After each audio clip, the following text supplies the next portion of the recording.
ఓం మహాగణాధిపతయే నమః. ఓం గురుభ్యో నమః. ఓం శ్రీమాత్రే నమః. పరమేశ్వర స్వరూపమైనటువంటి జ్యోతిష, వాస్తు మరియు ఇతర అనేకమైనటువంటి శాస్త్రములను మనకు అందించినటువంటి మహర్షులకి నమస్కారం. హయగ్రీవ హయగ్రీవ హయగ్రీవేతి యో వదేత్తస్య నిస్సరతే వాణి జహ్నుకన్యా ప్రవాహవత్. అరుణాం కరుణాతరంగితాక్షీం ధృతపాశాంకుశపుష్పబాణచాపాం అనిమాదిభిరావృతాం మయూకైః అహమిత్యేవ విభావయే భవానీం. శ్రీమాత్రే నమః. ప్రేక్షకులకి ఆ లలితాంబిక అమ్మవారి యొక్క అనుగ్రహం పరిపూర్ణంగా కలగాలని మనస్ఫూర్తిగా కోరుకుంటూ మనం ఈరోజు మే మాసంలో 1వ తేదీ నుంచి 31వ తేదీ వరకు ద్వాదశ లగ్నాల వారికి, ద్వాదశ లగ్నం తెలియనటువంటి వారు రాసుల నుంచి చూసుకోవచ్చు. వారికి ఏ విధంగా ఈ యొక్క మాసంలో ఏ విషయాల్లో అద్భుతంగా ఉంటుంది, ఏ విషయాల పట్ల కాస్త జాగ్రత్త వహించాలి, మరియు ఏ దేవత ఆరాధన చేసుకుంటే మీకు ఇబ్బంది ఉండదు అనేటువంటిది తెలుసుకుందాం. దానికంటే ముందు అసలు గ్రహస్థితి ఏ విధంగా ఉంది అని చూసుకున్నట్లయితే మనకి మేషంలో రవి గురువుల యొక్క కలయిక ఉంది. కాకపోతే ఈ గురువు మనకి మే 1వ తేదీ 2వ తేదీ నుంచి ఆల్మోస్ట్ 1వ తేదీ ఈవినింగ్ లోపల అండ్ 2వ తేదీ నుంచి వృషభంలోకి మారిపోతున్నాడు. రవి 14వ తేదీ నుంచి, శుక్రుడు అక్కడే ఉంటాడు. అదేవిధంగా కేతువు కన్యారాశిలోని మరియు శని కుంభరాశిలోని, మీనరాశిలో కుజ బుధ రాహువుల యొక్క సంచారం జరుగుతూ ఆ యొక్క బుధుడు 11వ తేదీ నుంచి మన మేషరాశిలోకి సంచరిస్తాడు. ఈ యొక్క గ్రహస్థితిని అనుసరించి ద్వాదశ రాశుల వారికి ఎలా ఉంటుంది అనేటువంటి విషయం మనం ఇప్పుడు తెలుసుకుందాం. మకర లగ్నము, మకర రాశి. మకరం వారి కనుక చూసుకున్నట్లయితే మీకు ఈ యొక్క బుధుడు అంటే భాగ్యాధిపతి, షష్టమ భాగ్యాధిపతి అయినటువంటి బుధుడు 11వ తేదీ వరకు మీనరాశిలో నీచబడి ఉంటాడు ఈ మే మాసంలో. కాబట్టి ఈ కాంబినేషన్ అనేటువంటిది ఏంటంటే మీ తండ్రి గారి ఆరోగ్య విషయంలోని, లేదా బ్యాంక్స్ నుంచి పెద్ద మొత్తంలో లోన్స్ తీసుకునేటువంటి విషయంలోని, ఈ లోన్స్ తీసుకునేటువంటి క్రమంలో మధ్యవర్తుల్ని కొంతమంది మనం సంప్రదించి వాళ్ళకి ఏదో కొంత కమిషన్ బేసిస్ ఇట్లాంటివి ఇస్తూ ఉంటాం. ఇటువంటి విషయాల్లోని చాలా చాలా చాలా కేర్గా ఉండాలి అనేటువంటిది చాలా స్పష్టంగా చూపిస్తుంది ఇక్కడ. అయితే ఈ ఏలినాడు శని మరొక సంవత్సరం ఉంది కాబట్టి ముఖ్యంగా ఈ షార్ట్ జర్నీ చేసేటప్పుడు, ఎందుకంటే మూడో స్థానం అనేటువంటి షార్ట్ జర్నీస్ని సూచిస్తూ ఉంటుంది. షార్ట్ జర్నీ చేసేటప్పుడు మరియు అదేవిధంగా కాస్త ఈ మూడులో కుజుడు భూములకు కారకుడు కాబట్టి ఈ భూముల విషయంలో మనీ స్పెండ్ చేసేటువంటి అంశాల్లోని కాస్త జాగ్రత్తగా ఉండాలని చూపిస్తుంది. కాకపోతే మీకు వ్యాపార సంబంధించినటువంటి విషయంలో చాలా అనుకూలంగా ఉంది. కాకపోతే అప్పులు ఇవ్వడం, తీసుకోవడం, అందులో ముఖ్యంగా తమ్ముడు కోసం లేదా చెల్లెల కోసం, ఏదైనా సిబ్లింగ్స్ అంటే తోబుట్టువుల కోసం మీరు చేసేటువంటి అప్పు కానివ్వండి, తోబుట్టువుల కోసం మీరు తీసుకునేటువంటి నిర్ణయాలు కానివ్వండి, తోబుట్టువుల కోసం మీరు చేసే ఎనీ రిలేటెడ్ సంబంధించినటువంటి విషయాల్లో మీకు ఇక్కడ ఉన్నటువంటి కాంబినేషన్ ఏదైతే ఉందో కొంత జాగ్రత్తగా ఉండాలనేటువంటి సూచిస్తుంది. మరియు వివాహం కోసం తీసుకునే నిర్ణయాలు, వివాహ సంబంధించిన విషయాలు పాజిటివ్గానే ఉంటాయి, దానికి ఏమి ఇబ్బంది ఏం లేదు. కాకపోతే ఇక్కడ ఏంటంటే చేసే పనుల్లో లాభదాయకంగా మాత్రం ముందుకు సాగుతూ ఉంటుంది లైఫ్ అనేటువంటిది. లాభస్థానం చాలా యాక్టివ్గా ఉంది, గుర్తుపెట్టుకోండి. అలాగే మరొక విషయం ఏంటంటే ఇక్కడ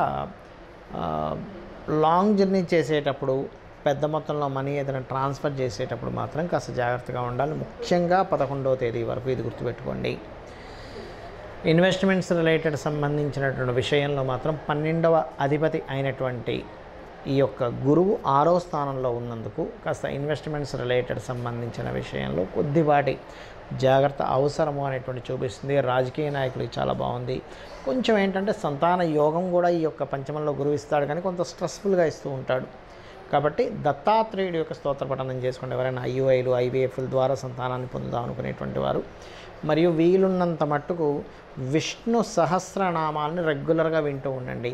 ఈ విష్ణు సహస్రనామాలు వింటూ ఉన్నట్లయితే ఖచ్చితంగా మీకు అన్ని విధాలా బాగుంటుంది.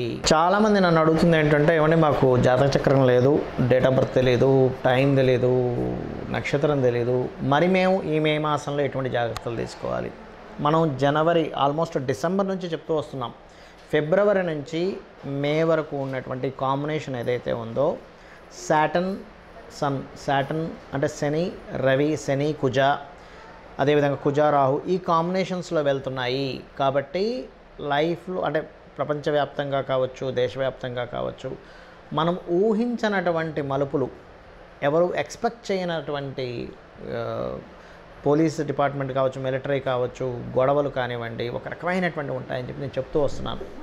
యాజ్ ఇట్ ఈస్గా, ఎందుకంటే ఇదేదో మన గొప్పతనం కాదు, వెరీ క్లియర్లీ మనకి ముండేన్ ఆస్ట్రాలజీ అంటారు, మైథుని జ్యోతిష్యం అని, ఆ యొక్క దాంట్లో చాలా స్పష్టంగా ఉంది కాంబినేషన్స్ అనేవి. కాబట్టి అందరికీ నేను చెప్పేది ఒకటే, మే ఎండింగ్ వరకు కూడా కొంత జాగ్రత్తగా ఉండండి. ఎక్కువగా గుమ్ముడు అంటే ఎక్కువ పబ్లిక్ ఉండేటువంటి ప్రదేశాల్లో కొంత జాగ్రత్తగా ఉండండి. అయితే ఇక్కడ రాశి, నక్షత్రము, లగ్నము ఏమీ తెలియనటువంటి వారు ఒకటే గుర్తుపెట్టుకోండి, వీలైతే మీకు పెద్దగా నేను ఏ పూజలు చేయించుకోలేనండి, కొంచెం నా ఆర్థిక స్తోమత బాగాలేదు అనుకునేటువంటి వారు సింపుల్ టెక్నిక్ ఒకటి చెప్తా. మీకు దగ్గరలో గోశాల ఉంది, చక్కగా పిడికెడు బెల్లం పెట్టండి చాలు, క్యారెట్స్ తినిపించండి, లేదా బీట్రూట్స్ లాంటివి గోవుకు తినిపించండి చాలు, ఇదే మిమ్మల్ని కాపాడుతుంది. అంటే ధనం లేదండి, లేదు అది కూడా తినిపించలేని స్థితిలో ఉన్నానండి అన్నప్పుడు ఇంట్లో కూర్చొని చక్కగా చండీ పారాయణం వినండి, విన్నా సరిపోతుంది. మీరు వెళ్ళి చేసేయాలని రూల్ ఏమీ లేదు, గుర్తుపెట్టి వినండి. లేదంటే నాకు స్తోమత ఉంది, నా దగ్గర 4 డబ్బులు ఉన్నాయి, నేను చేసుకోగలను అన్నప్పుడు మీరు ఖచ్చితంగా చండీ పారాయణం చేసుకోవడము, చండీ హోమంలో పార్టిసిపేట్ చేయండి. దీని ద్వారా ఏమవుతుందంటే మీకు ఖచ్చితంగా మీరు ఏదైతే ఇబ్బంది పడబోతున్నారో ఆ అమ్మవారు మిమ్మల్ని కాపాడుతుంది.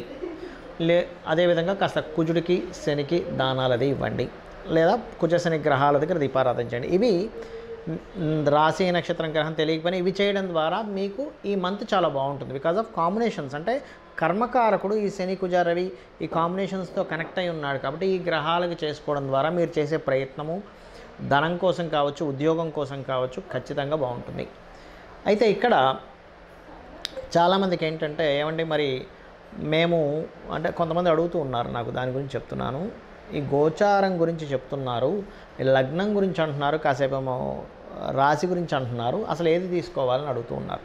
మీకు లగ్నం కనుక తెలిస్తే లగ్నం నుంచే మీ యొక్క గ్రహస్థితిని పరిశీలన చేసుకోవాలి. అంటే గోచార గ్రహాలు కూడా తెలియదు, లగ్నం తెలియదు, రాశి నుంచి చేసుకోవచ్చు సెకండ్ ఆప్షన్. ఎందుకంటే మీరు ఇప్పుడు ఏదైతే అనుభవిస్తున్నారో ఈ జన్మలో, అది భోగం కావచ్చు, రోగము కావచ్చు, నిస్సహాయ స్థితిలో ఉండడం కావచ్చు, ఏమైనా కానీ మీరు అనుభవిస్తున్నారంటే మీరు పోయిన జన్మలో చేసినటువంటి మంచి కర్మ లేదా దుష్కర్మ. కాబట్టి ఈ యొక్క జన్మలో మీకు బాగా బాగుండాలి అంటే పూర్వజన్మలో చేసిన పుణ్యకర్మ రావాలి. ఇబ్బంది పడుతున్నారంటే పాపకర్మ కనెక్ట్ అయిందని అర్థం. అది మీ జన్మజాతకంలో ఉండే లగ్నము, మీ జాతచక్రంలో ఉండే గ్రహాల స్థితిని బట్టి జ్యోతిష్శాస్త్రం చాలా స్పష్టంగా చెప్తూ ఉంటుంది. అంటే మీరు జన్మించిన సమయం, తేదీ, నెల, సంవత్సరం, ప్రాంతం వీటన్నిటిని తీసుకుని మీ లగ్నం ఎలా ఉంది, లగ్నాన్ని బట్టి మనిషి యొక్క తత్వం ఉంటుందండి. అసలు మనిషినే చూడకుండా చాలా స్పష్టంగా లగ్నాన్ని చూసి ఈ వ్యక్తి ఇలాంటి వ్యక్తి అని చెప్పొచ్చు. అదే జ్యోతిషాస్త్రం యొక్క గొప్పతనం.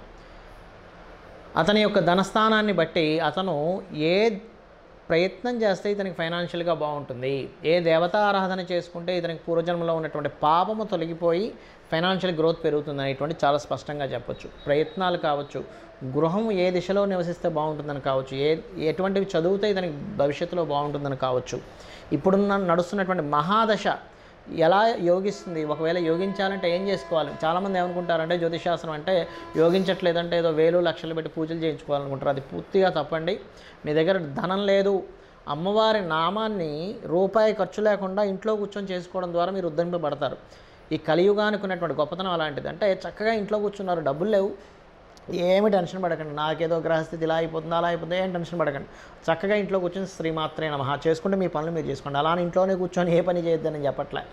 ఇంట్లో మీకు ధనం లేకపోతే శ్రీమాత్రే నమః అనలేరా, అనగలరుగా, చక్కగా అనండి, సరిపోతుంది. అమ్మవారే రక్షిస్తుంది. అమ్మ ఎలా రక్షిస్తుందో అలా చక్కగా అమ్మవారు రక్షిస్తుంది. మీకున్నటువంటి స్థితి ఏదైతే ధనం కోసమా, లేకపోతే ఉద్యోగం కోసమా, వ్యాపార అభివృద్ధి అవ్వట్లేదా, ఖచ్చితంగా అమ్మవారు మిమ్మల్ని రక్షించి తీరుతుంది. కాకపోతే ఏంటంటే మీరు ఫిక్స్ అవ్వాలి, నేను ఇది చేస్తున్నాను, నన్ను అమ్మవారు రక్షిస్తుంది. ఇక ఫైనల్ ఇంకోటి మరొకట్లేదు, ఈ విశ్వాన్ని మొత్తం ఇంత పెద్ద విశ్వాన్ని నడిపిస్తున్న అమ్మవారికి మీ చిన్న ప్రాబ్లం తీర్చడం పెద్ద కష్టమా అనేటువంటిది ఒక్కసారి మీరు ఆలోచించి మీ ప్రయత్నం మీరు చేయండి.